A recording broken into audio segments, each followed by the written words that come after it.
Today we're jumping into something pretty interesting. You shared with us this unexpected comeback of debit cards over in South Korea. Yeah, it's quite a shift. Your sources, survey data, industry comments, they all point to people really wanting more control over their spending. That seems to be the core thing here. Exactly. And looking at the materials, it's striking because, well, for the first time in 6 whole years, the actual number of debit cards being used went up last year.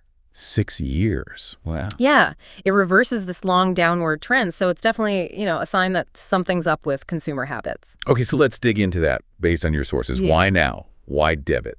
You mentioned avoiding overspending was number one? That's right. The survey data you included showed nearly a third, like almost 30% of people said that's their main reason.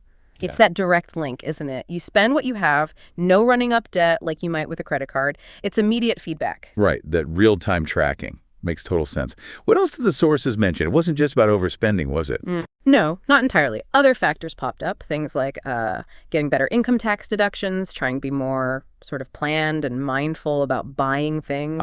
Okay, intentional spending. Exactly. And also just dodging those annual fees some credit cards have. Interestingly, things like cool card designs or perks, not really major drivers according to the data. So practicality over flashiness. Now, your notes also mentioned the wider economy playing a role, right?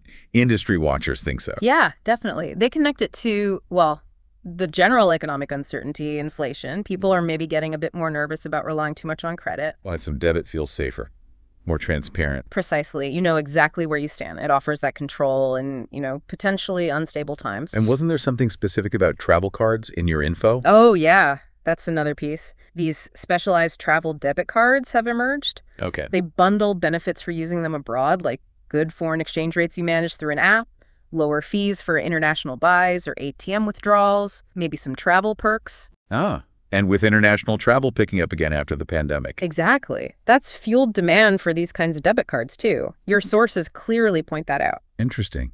And it seems like it's younger people really embracing this, 20s and 30s. Very much so. That demographic stands out in the data. It's almost like a move away from that old YOLO, you only live once idea. Right. Now it's maybe more like you only need one.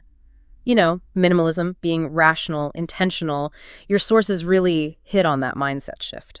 And what's fascinating, according to your materials, is how things once seen as debit card downsides are now viewed differently. Yeah, like not having installment plans or easy credit lines. Now, for many, that's actually a benefit. It stops impulsive buys, helps stick to a budget long term. It's a feature, not a bug, so to speak. So it's a form of self-imposed discipline. And what about credit cards? Are they declining? Well, not declining, but your notes mention their growth has slowed down. So fewer people might be getting new ones, maybe because they're more aware of the risks, or perhaps these newer debit options, especially ones linked to other bank services, just seem more appealing now. So looking ahead, the industry view, based on your sources, is that this debit trend isn't just a blip. It's likely to stick around. That seems to be the consensus, yeah. With economic challenges probably continuing, debit cards are seen as a smart, strategic tool for clear and controlled spending. Efficient, really. Okay, so wrapping this up, the big takeaway from all the info you provided is this debit card resurgence in South Korea is pretty significant. It's driven by this real desire for financial control, especially among younger folks dealing with economic uncertainty, plus that boost from renewed travel. Absolutely. And it does make you think, doesn't it, about your own approach? Are you leaning more towards the flexibility of credit, or do you prefer the built-in control of debit?